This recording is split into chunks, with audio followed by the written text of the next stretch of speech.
Welcome to the OutSystems user group for Sydney, Australia. It has been quite the journey, shall we say.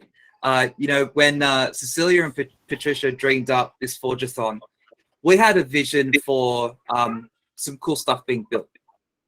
But the even cooler thing that has happened through this experience of 3 events plus an awards night tonight is the camaraderie that has happened in this user group.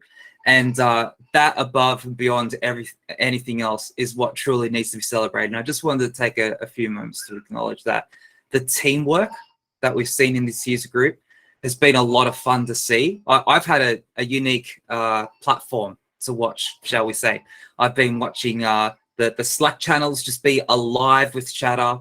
This is a whole bunch of people in a lot of different time zones working in their free time to work on this. And not just want to do a couple hours, bang something out, see you later. Like, these are people who've worked for, on off for several weeks because they took a lot of pride in what they were making as a Forge component. And that was completely unexpected for us, but it's amazing. So I really want to say, like, the output of what we're going to see tonight in these presentations far exceeded anything we could have imagined. So thank you so much to all of you. All right, this has been awesome. And we're going to do this again, Cecilia, right? Okay, let's talk. We'll talk. Yeah. It's been a lot of fun. It's cool seeing the community come together, work together, and collaborate together. So anyway, I just wanted to acknowledge that. So first of all, I'm going to spend a couple of minutes just acknowledging a couple of people, and then we're going to hand over to our team leads who are going to present each of the 5 collaborations that have happened in this Forge-athon. So we'll get to about, and apologies to our international audience, this is quoting Australian Eastern Times. So basically, we're at 6:07 p.m. In Sydney right now. So basically, in a couple of minutes, we'll get started with our presentations. So in about 40 minutes, we will know the winner, and then we'll be able to say goodbye and go our separate ways, and we'll see you again at the next one after that. So let's dive in. So first of all, I wanted to acknowledge Cecilia and Patricia. Okay, they're the 2 people who have done a lot of work behind the scenes to make all of this happen. They've done a lot of work, and we couldn't have had all of this fun together without them. So thank you so much, both of you folks. Thank you. Also, a super quick acknowledgement for Yash from OutSystems. So he went to bat for us. He went and got 6 environments for us to use, which was very, very helpful in obviously being able to pull off this Forge-athon. Complimentary from OutSystems. It was very, very generous of them to do that. And of course, OutSystems in general have been very supportive to our user group here to be able to facilitate and enable us to be able to do things like this. Without them, it hasn't been possible. So that's been awesome. So let's just a quick recap of our team. So team 1, led by Leonardo. So we had Stefan, Sven, Marcia, and Heinrich in that team. Rafa was in team 2 with Ferdi and Andy and Ibrahim and Hanu. Team 3, led by João. So we had a lot of team members in that one there. I believe most of them are here tonight as well. I recognize names.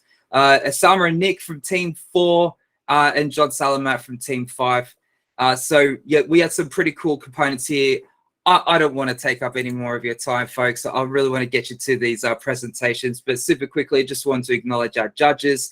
So Maria, who's here tonight, thanks for dialing in. And Ian, who's a senior solution architect, as well as Maria in OutSystems. So Maria, did you want to say anything before we do our presentations? Yeah, I'll definitely be quick. Well, first of all, thanks for having me and giving me this opportunity. And obviously, congratulations to Phoenix and all the participants for such an exciting and creative event. I value all the teams and all the solutions equally. Well, I can't say equally, otherwise I would have scored them all the same. It was a really tough judgment, to be honest, at least from my perspective. What I found was really difficult was at the time of scoring, I would like to probably in some cases justify why I haven't given an 8, a 10, or a 9, or a 10. But obviously, I put a lot of thought, and I'm very proud of what you've all achieved today. Thank you. Yeah, and I can tell you all, I have seen the scores, so I know what the scoreboard is. There was nothing in it.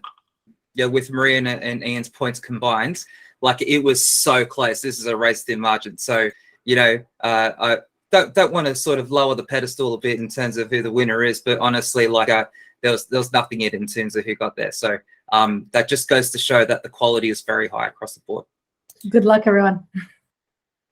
All right, so I'm going to stop sharing my screen. Leo, get a hand over to you, buddy. Let's see what you guys did. Okay, thanks everyone. So I'm going to be presenting the work of group 1. That is, I'll start with the names, making sure I don't forget anyone. So Marcio, Henry, Stefan, Sven, and myself. We have done the work regarding user feedbacks. So the use case is, sure. Yeah. All right. So the use case is opening up a channel for users to report errors or report new ideas to the development team, and also capturing some information from the user session to aid in troubleshooting errors mostly. So what the component that we have done is, the main component is a web block that you can reference and drag to anywhere in your screen. You will usually drag it on to your layout so it affects all screens of your application. Here I'm dragging it to the bottom right corner, which is something that doesn't distract users. And if I publish this, as soon as I publish this, my application will get this widget over here. We could also change the look and feel of it using CSS or changing the icon, etc. But this allows the user to submit an idea. For example, I don't like the Queen Robert. Change to our company. Great. Right. And from the idea, we also get a reference, and we can open up a support channel by typing in our email address, and this will send us the email thread. In an email thread, all the updates to the support case. We can also submit error reports. So in this case, I would point at something in the screen or take a screenshot and say data is not displayed correctly. Must use our latest information available. You can optionally take a screenshot. To take a screenshot, we do need to grant privileges in the browser. So there's a tiny help screen over there. The widget collapses itself. So in order for us to be able to take a screenshot of the entire application. And now I can share my screen. And by sharing my screen, the widget takes the screenshot from it. I can use the screenshot, or if I'm not happy, cancel and take another screenshot. Submit. And we get the same reference number 29. You can also optionally start a support thread. Now, on the back office, we also got a back office to manage these feedback. This lists the comment from the user, the reference number, and also the username, the date it was taken, and the screenshot. So you can see the screenshot over here of my application.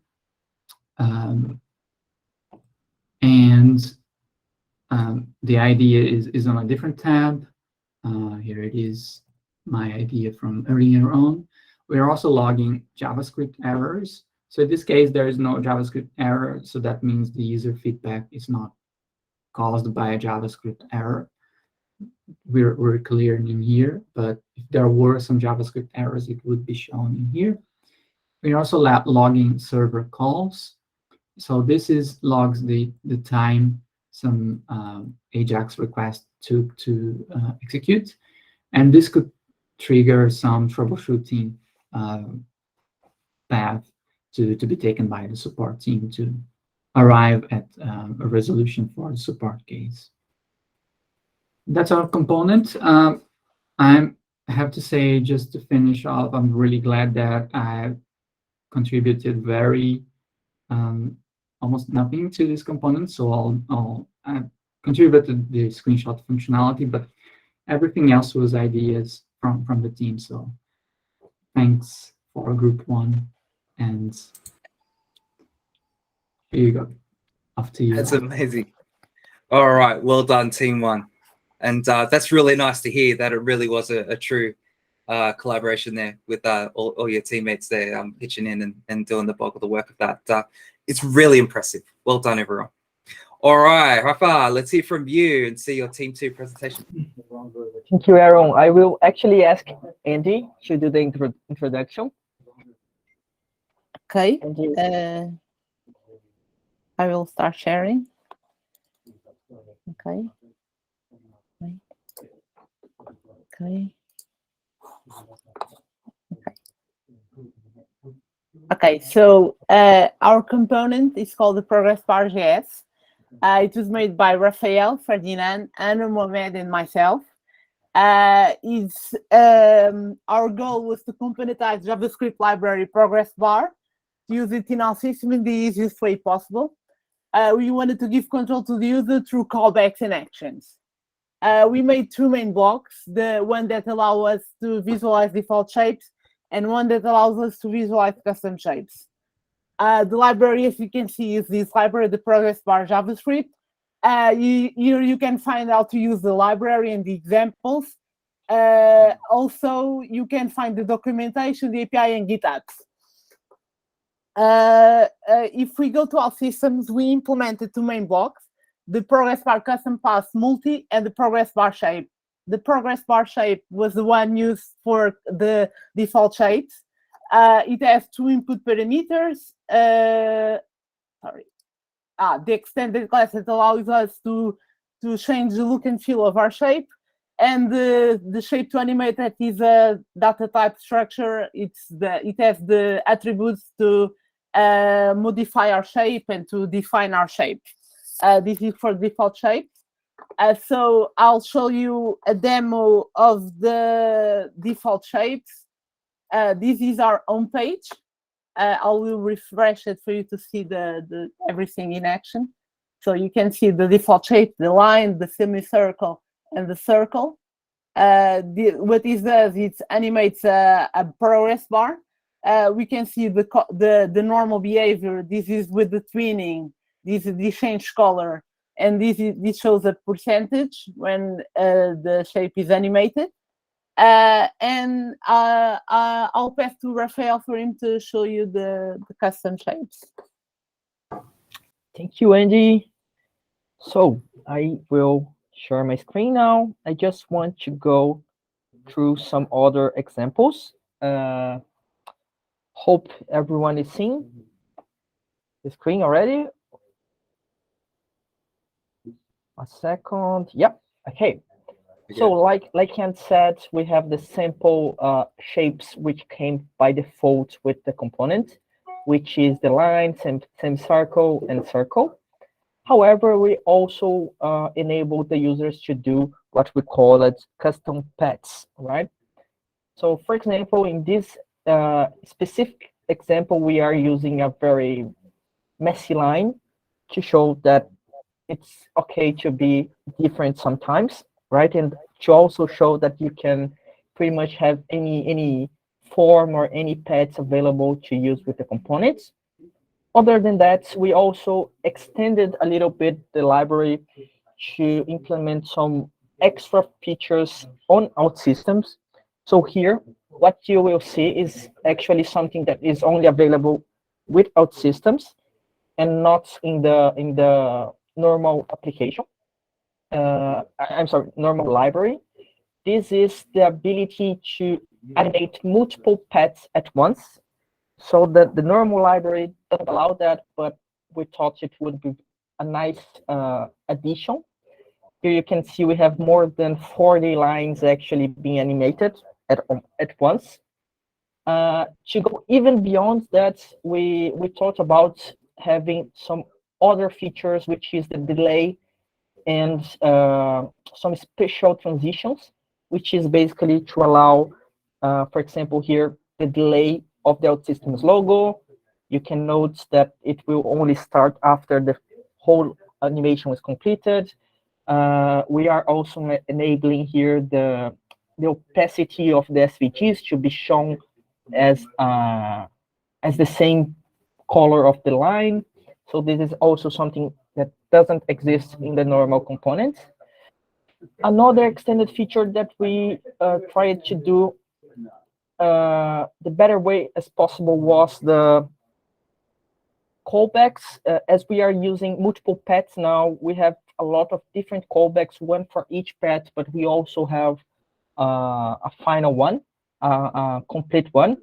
Here, in this example, we are animating the Phoenix logo, and since Leo challenged us to make the bird fly, we can also see the bird flying away. Very nice. The last one is a special case. This is the OutSystems logo being animated, and we are calculating the power, and it's over 8,000. It is for the Dragon Ball Z fans. It will get the reference.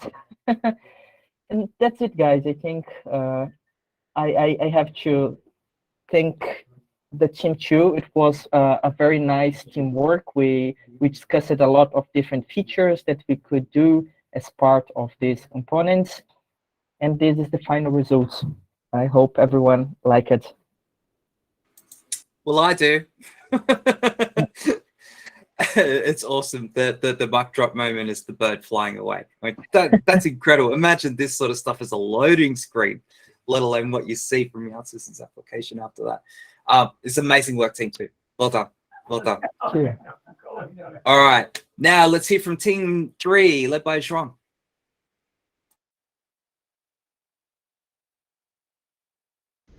Hi, hello everyone.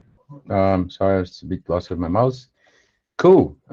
So I am gonna make a very quick intro of the solution we built and share a bit more details of the journey and the process we applied to get to the end solution.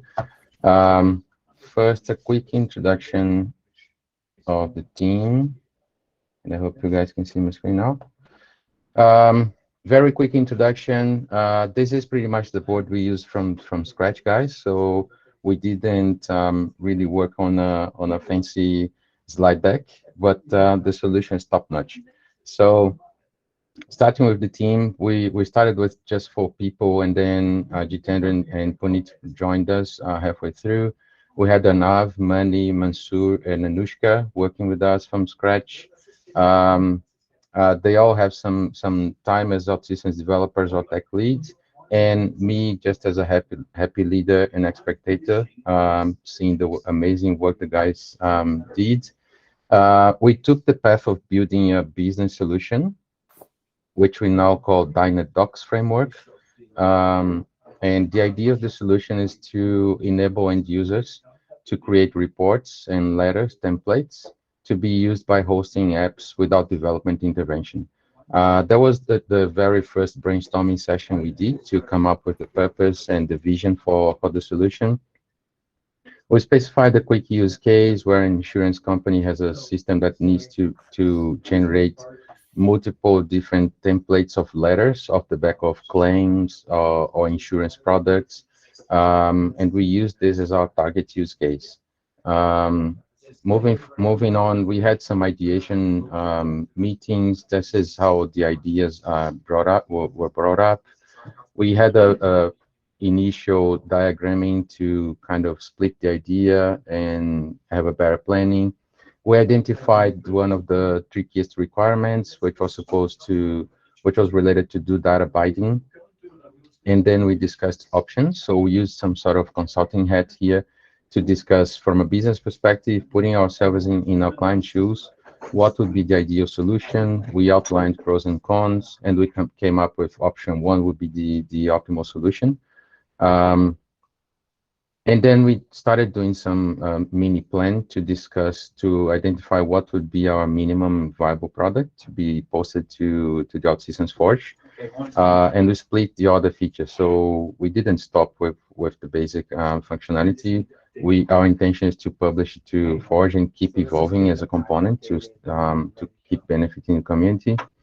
Then we started brainstorming and mocking up some screens. This is the very first version of a template with a template type, selecting an application, and how the user would interact with fields, leveraging the metadata and placeholders coming from a template document.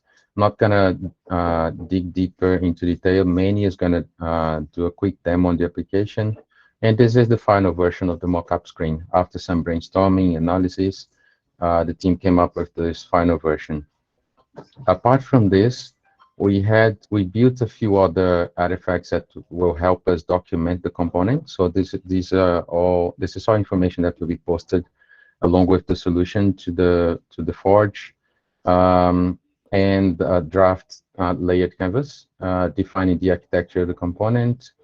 And last but not least, we also did some ideation on the names. We had a session with all the team members, and we came up in a voting session with Dynadocs with 4 votes in the team. So that was really just my intention to show you the amazing journey we've come through with this amazing team. The guys were really pumped from the scratch, and I'm really just a happy leader here. Happily share the journey. Manny, over to you to demo on the end result. Thanks a lot, Joe. Hi all. I'll quickly run you through the sample application in which we have integrated our Dynadocs. I'll share my screen.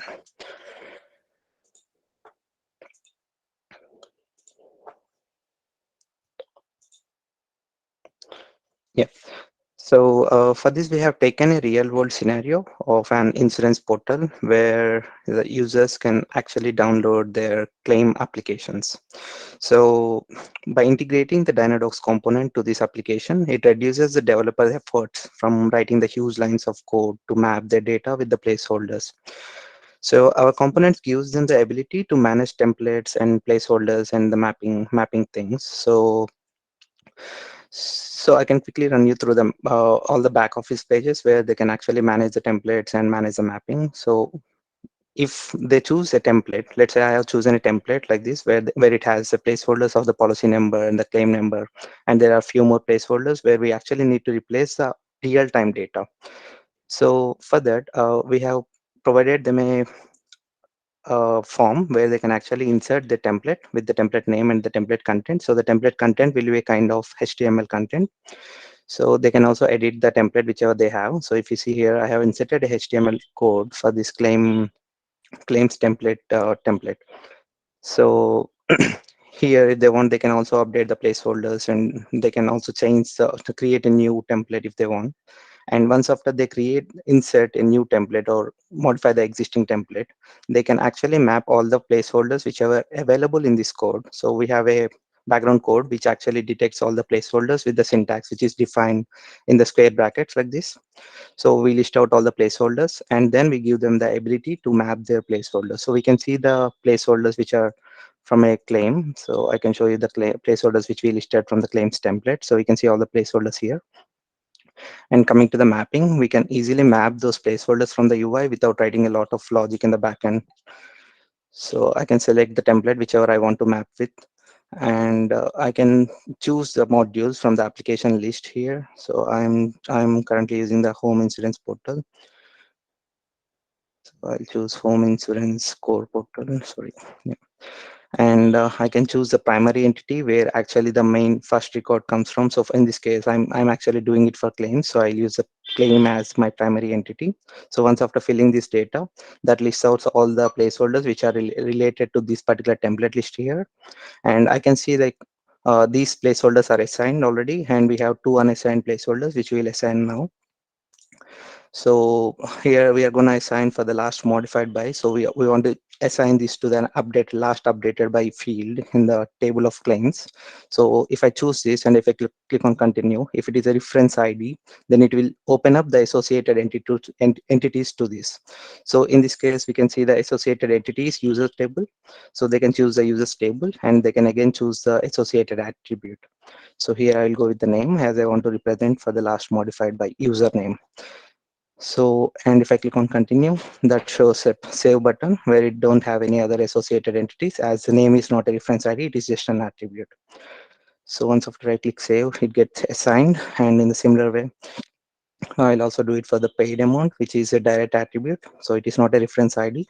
So it should show the save button directly here. So now everything is assigned here, and the usage of this is very easy. So let's say like we have in this component, in this demo application, we have linked our component to this download button here, where they can simply view the link the template, whichever they want to use it for downloading this claims application. So for this, we are using this template now. So when I click on download for any of these claim records we have, that should map all the data, real-time data. Let's say I'm downloading for H000009. So that should download a document with these claim details. So that's it. So we get all the data replaced in the placeholders, and we can see all the real-time data coming. And in this way, we can actually create multiple templates and use it across all the applications. And developers don't need to write a lot of code. They can simply map all the placeholders which are available in the templates very easily from the UI. And this don't actually need a developer intervention to do these small changes, or even to create a new template or anything. So yeah, that's all from our component. Yeah, thank you. It's no code on top of OutSystems, guys. Yep, that's true. Great result. Thanks, Manny. Aaron, back to you. Yeah. Yeah. Wow. I love this. This is really cool, guys. You did an amazing job. I have to honestly say, I'm going to be really honest with you guys. From event 1, I didn't think you were going to make it. Like, I thought what you were trying to do was too ambitious, and that time-wise you weren't going to make it. You did it. Like, I can't believe it. Like, it's awesome. You guys did a great job. Well done. Thank you. Thanks a lot. All right, team 4, led by Osama and Nick. Let's hear from you guys. Thank you, Aaron. You also did a great job, team 4. So let me share my window here. This is the one. All right. Thank you, guys and girls, for tuning in. Entity Ops is the Forge component that Team 4 worked on. So Team 4, which includes Nick, Vijay, Jishnu, Husnul, Chris, and Wasim. Now, Entity Ops is a tool that a lot of OutSystems devs have wished for, and I will walk you exactly through what it is and why it's extremely useful. A very short description: Entity Ops is a reusable component that allows users to find all entity attributes where a record's primary key is being used across all entities in your systems environment. Now, this sounds really complex, but trust me, it's not. And the best way to demonstrate that is to walk you through our component. So let me first log in into Entity Ops. And we'll be presented with the dashboard. Now, the key component or the secret sauce of this is actually backend. It's a more service focused application. However, in order to demo this, we've built this interface to use. However, when you leverage this component, you have the choice whether you want to use the interface, or you can just directly leverage the services that have been created in the background.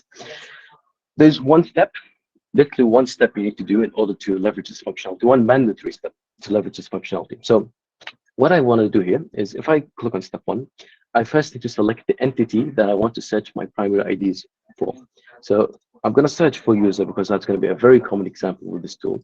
Obviously, as you can see, you have the list of all your OutSystems entities in your environment, and you can select any entity you want. But let's use user, and I think it's in page 3 here.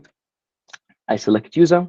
We see that user is in the table selected, and if I scroll down, I'll be able to see that in my environment right now, there are 50 entity attributes spread across different modules, different applications that leverage the user ID. And it's looking for the user ID because we selected user, the user entity at the top.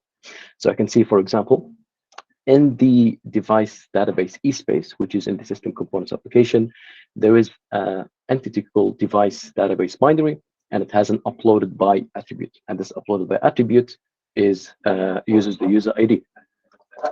If I scroll down a little bit more, there is a few other examples. This environment does not have a lot of data, so we have to create an example. Sorry if there's a bit of echo behind me. I'll give it a second for the guys to sort it out.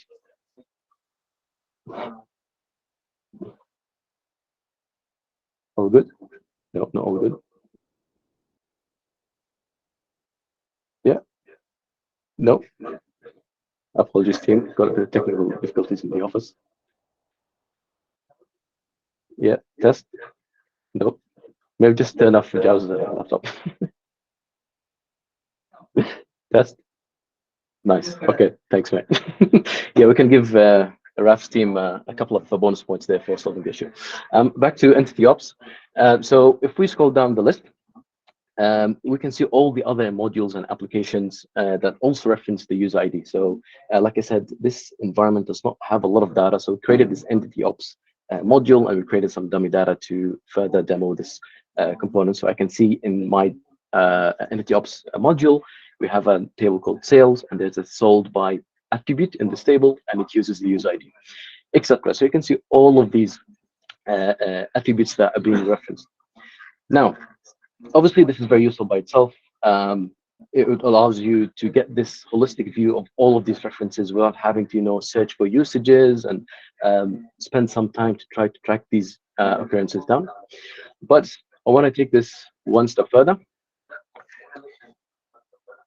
And the echoing is back. Hopefully, you guys are not hearing it on the call. But we're going to take this one step further, and I'm going to search for a particular user. So let's say there's a particular user that you want to set to the occurrences for, not just the user table in general. You can click on the optional step 2. You can enter the user ID, which is 44, for example, and I can search. And we'll give it a second here. And you can see when this loads, this particular user has 3 occurrences in the transaction table in the transacted by attribute, has 2 occurrences in the sales entity and the sold by attribute, etc. So you can filter for not only the ID of the entity you selected, but a particular record for that entity. Want to take it one step further as well from here. Let's say you don't know what the ID is, and it's very hard to memorize IDs, obviously. So when you select an entity in step 1, you get access to all the attributes that belong to the entity. So if you don't know what the ID is, which naturally you wouldn't, but you know the username, for example, you can select username, and then you type in the username. So I've got it here, so I'm just going to copy it. So it's really easy to do. And I'm going to search. It's going to automatically detect what ID this username belongs to, and then it's going to return the occurrences for that particular record as well. Now, where this can come in handy is, I'm sure a lot of us, especially if you develop a lot in OutSystems, have faced issues before where you try to delete a user, for example, and you get hit with a lot of foreign key errors. And you have to go through all of the entities which use the user ID and find those, and maybe edit the delete rule or extend your delete script in order to capture those scenarios and delete those records as well. What this allows you to do is you can very quickly search for all the occurrences of that particular user, see where they live, and then deal with that information accordingly. This is Entity Ops, and hopefully, guys, you enjoyed. Back to you, Aaron. All right. That was cool. Well done, team. Well done, well done, well done. All right. And lastly, let's hear from John Salamat from Team 5. Thank you, Aaron, and congratulations to everyone. That was all beautiful. You guys all going on this one. On our end, I think I would like to start with the video that the team members created. So we are Flavia, composed of Flavia, George, Izam, and Mike. Some of them are not here, but I think it's worth to play the video because there's just a lot of things that you would know with the video that we created. So let's start sharing the screen. This will play.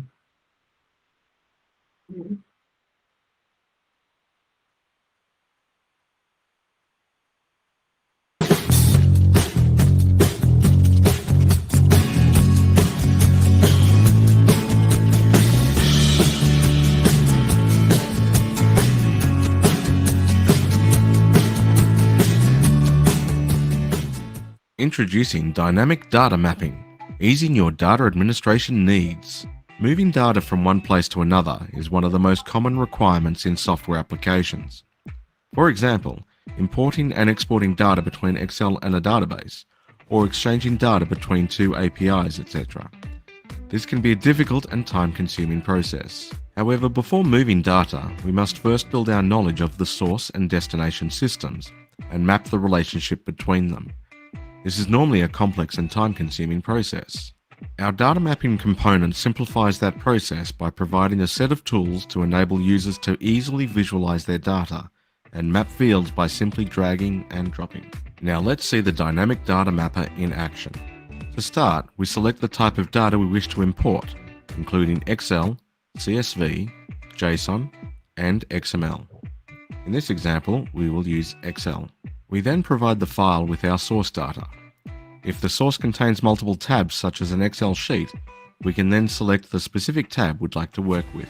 We are then presented with a visual display of the source data, and we can select the destination entity. Here we will choose the OutSystems users entity. We can then visually connect the source and destination fields, mapping our data as we go. As you can see, we can combine two source fields into one destination field and will be mapped correctly with a space. We can also use the same source field into two destination fields, like username and email. Once the mapping exercise is complete, our component completes a data type validation, followed by inserting the data to the destination entity. Finally, we can download the configuration file for the mapping as a JSON formatted document for future use. Dynamic Data Mapper has received glowing customer testimonials. Elon Musk has said, "Dynamic Data Mapper has allowed Tesla to integrate our self-driving dataset with our optical advertising recognition software, bringing our time to customer down to minutes instead of the months we were seeing using Azure services." Tim Cook said, "We were facing constant cascading delays within the delivery cycle of our new products. Since we implemented Dynamic Data Mapper, our projects are under control and our customers can now enjoy their devices as we let them." Even with the success of the current product, the development team has set their sights on an aggressive feature rollout. Additional sources of data, including direct database connections and REST API endpoints. Relational import, distributing your data between related destination entities. Data type mapping, automating mapping based on inferred data types. And mapping configuration, the ability to save and reuse mapping configuration files, saving you even more time. Dynamic Data Mapper has been brought to you by John, George, Bhavia, Izam, and Mike. Thank you, guys. Think I might cover some of the things that was not mentioned in there, particularly like the plan on how we consume the component. So we got like a mapping design in here. This might be some technicalities in here, but we design it in such a way it's agnostic to the source and target. The plan is to make use of reflection, if you're familiar with that technology or terminology within .NET, which is able to invoke a server action or another process without even tightly coupled with it. So one of the things that we mentioned in there is Excel to SQL, but the huge plan is to include other data sources. The JSON that you have seen in there that got downloaded is agnostic to accept different target and source, given that it's just this kind of format where if you notice, an Excel has been imported, and these are the fields that was mapped, and the result of the mapping is this array in here. So basically, it's a way to simplify ETL, bringing it into a low code, and simplifying the importing of data. That's it from Data Mapper, guys. Thank you very much. Yeah, that was so cool. So you see what I mean? That's the 5 different things that our user group split out into to achieve, and they're all so cool, so cool. So look, one last time, everyone, come on, round of applause for everybody. This is cool stuff. This is awesome stuff. Awesome, This awesome, is awesome. so great. All right. So hey, let's super quickly just reflect on our journey, right? Because I know we've got some people here who haven't seen the whole thing play out. So event 1, to think about it. As a user group, we pretty much didn't know each other, right? In event 1, we all got together, we brainstormed ideas in different groups, by the way. And then in groups, these are the ones that we picked that we wanted to do as a user group.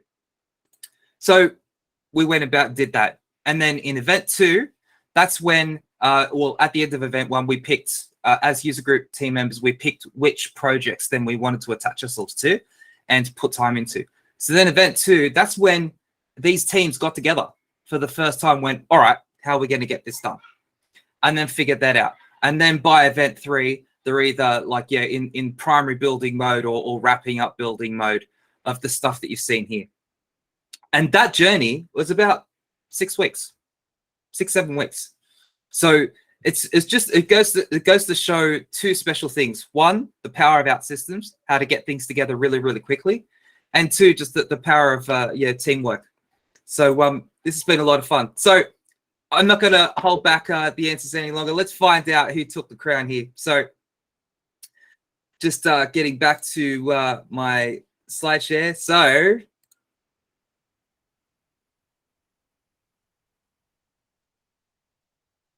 do you guys hear that? Yeah, We can't hear you did I? sound. Neither did I. Let's fix the sound before we get to the next one, hey? Yeah, yeah. Oh, I didn't realize that was a good test. Very good placement. It did work out, didn't it?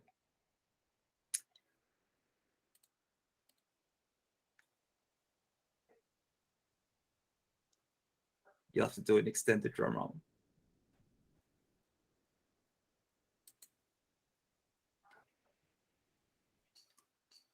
Uh-oh. Sound. Yeah. It was working before when I did the screen share. Come on. It's a silent drum roll. It is. All right, But if all we right, can't so hear the drum roll, then we can't hear the announcement. So we need to fix the sound. all Have right. you got the YouTube link handy? I do. That's what I'm going to Excellent. do. The drum roll is insignificant.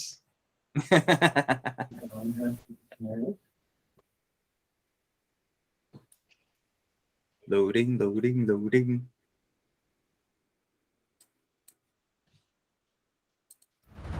Welcome, everyone. Before we begin, can I please have a round of applause for your host and organizers?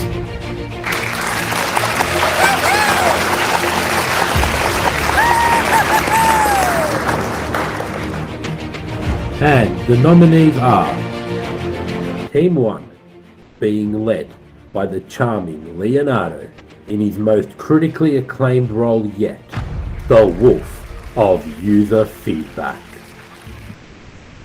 Team 2 provide us a superhero movie for the ages, with lead man Raphael playing Peter Parker in Spider-Man How Far From Home Progress Bar. Team 3, we go on a mission with London's most famous 00 agent, Mr. Bond, Mr. Joel Bond, in the action-packed 007 Dino Docs Are Forever. Team 4, will these brothers, these twins, be able to put their differences aside to conquer the latest Call of Duty Entity Ops? Team 5, take us on an adventure like no other. With a hat and a whip, will they find the relic they are looking for in Indiana John and the Dynamic Data Mapper? And now, to announce the award, we have a special guest. Well, thank you very much. I'm still rocking cold like a 73. My friends tell me the house system's way. I'm in love. I'm gonna shake up the whole hey, the house system's way. Thank you very much, ladies and gentlemen. Thank you very much. You know, it's my absolute pleasure and honor tonight to announce to you the winning teams of the 2022 OutSystems Community Forge-athon Challenge. Very strong competition this year. Some great people, some great teams, and some great technology. Now, coming up in second place with the Dynadoc solution, give it up for team number 3, ladies and gentlemen. Fantastic technology, fantastic team, fantastic. Thank you very much. Thank you very much. And announcing to you, ladies and gentlemen, the winning team of the 2022 OutSystems Community Forge-athon Challenge is, with the dynamic data mapping solution, it's team number 5, ladies and gentlemen. Give it up. Team number 5, worthy champions, legends. Fantastic result, fantastic competition, and fantastic contribution from all the teams.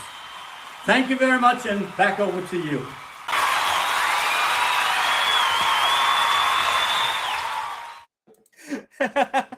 All right, congratulations, Team 5. All right, high fives, high fives, high fives.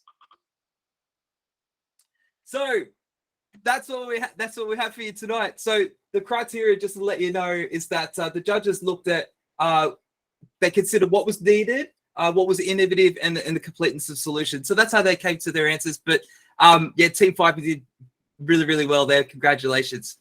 And that's it from us. So Cecilia, did you have any last words?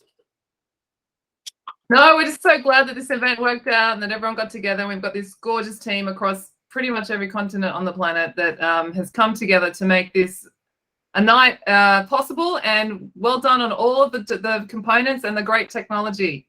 Go teams! All right, all right. Okay, so thanks for dialing in, everyone. I had a lot of fun with this. I hope you guys did too. We'll see you next time. Thanks so much. Take care. Cool, guys. See you later. Thank you so much. Thanks, everyone. Good See you. night. Well done, guys. You guys, thank you. Congratulations, everyone.